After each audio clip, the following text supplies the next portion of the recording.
Coach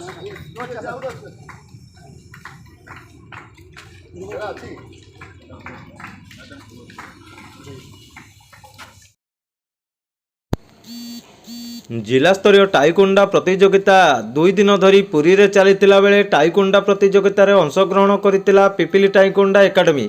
जिला स्तरीय प्रतियोगिता रे पिपिली एकाडेमी रो 22 जन पिला मनोनीत होइतिले। 21 जन पिला सफलता हासिल करी विपुल विजयी होई स्वर्ण पदक हासिल करिसेंती। 8टी स्वर्ण 6टी रौप्य और 7टी कांस्य पदक हासिल करथिले।